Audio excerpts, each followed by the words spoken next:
अगला प्रश्न है कि मैंने बहुत से बुजुर्ग लोगों से पूछा कि जीवन में आपने क्या पाया, तो वे कहते हैं कि व्यर्थ की मेहनत करते करते जीवन बीत गया, हाथ कुछ भी नहीं आया। फिर भी अगर कोई युवा सदस्य आनंद की खोज में निकलने की कोशिश करता है तो उसे हर तरफ से रोकने की कोशिश क्यों की जाती है? भीड़ भेड़ चाल चलती है।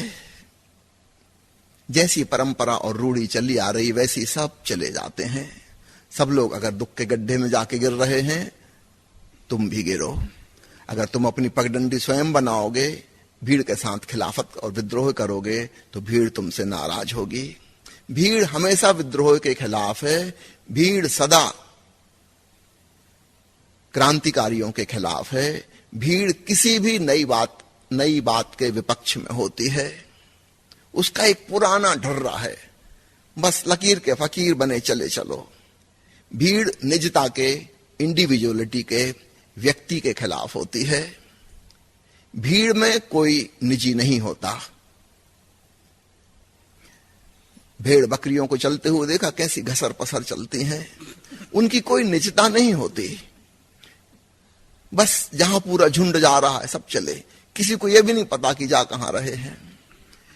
मैंने सुना है एक शिक्षक ने जो गणित पढ़ा रहा था, बच्चों से पूछा कि बताओ एक बगीचे में 10 भेड़ें हैं, उसमें से एक भेड़ छलांग लगा के बगीचे के बाहर चली गई, बगीचे में कितनी भेड़ें बची? नसरुद्दीन के बेटे फजलू ने तुरंत हाथ उठा के कहा कि सर मैं बताऊं, बगीचे में एक भी भेड़ नहीं बची। टीचर ने कहा कि कैसा मूर्ख है तू, छोटा सा गणित समझाने की कोशिश कर रहा हूं कि 10 में से एक घटाया तो पीछे कितने बचे? फजलू ने कहा कि गणित के बारे में आप जानो, भेड़ों के बारे में मैं जानता हूं कि क्योंकि मेरे घर में भेड़ें हैं। अगर एक भेड़ छलांग लगा गई, उसके पीछे सब लगा जाएंगी, पीछे कोई नहीं बचने वाली। गणित में बचती होंगी 9, वास्तव में नहीं बचेंगी। मनुष्यों का समाज भी 99% भेड़ चाल ही चलता है। हमने हमेशा उन लोगों का विरोध किया है जिन्होंने निजी ढंग से, अपनी शैली से, मौलिक तरीके से अपना जीवन जिया।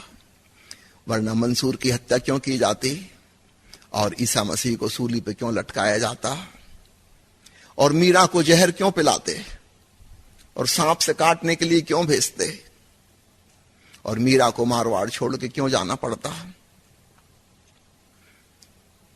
संतों को, फकीरों को, बुद्ध पुरुषों को बहुत सताया गया है। कितनी बार बुद्ध की हत्या करने की कोशिश की गई। महावीर को कितना तंग किया गया, क्योंकि ये लोग अपने ढंग से अपना जीवन जी रहे हैं। बाकी की सारी भीड़ नाराज हो जाती है। उसका कारण समझना, भीड़ के अहंकार को चोट लगती है। हम और हमारे बाप दादे और हमारे पूर्वज और परदादे क्या गलत थे जो तुम अपनी अनूठी राह बना रहे हो? उनके अहंकार को चोट लगती है, और खास चोट तब लगती है जब ये आदमी सफल हो जाता है और आनंदित हो जाता है।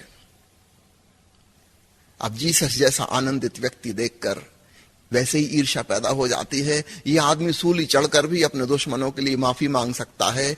इतना विराट हृदय, इतना शांत, सूली पर भी इसे क्रोध ना आया। इसका मतलब इसकी साधना सफल हो गई, इसके भीतर से अहंकार बिल्कुल मिट गया। भीड़ इसको बिल्कुल बर्दाश्त नहीं कर पाती। हां, अगर तुम असफल हो जाओ अपनी राह पे चलने में, तब भीड़ तुम्हारी उपेक्षा कर देगी, लेकिन तुम्हारी सफलता भीड़ को बहुत नाराज करेगी, क्योंकि वे इससे गलत साबित हो जाते हैं। उन पर दया करना, करुणा करना। धन्यवाद।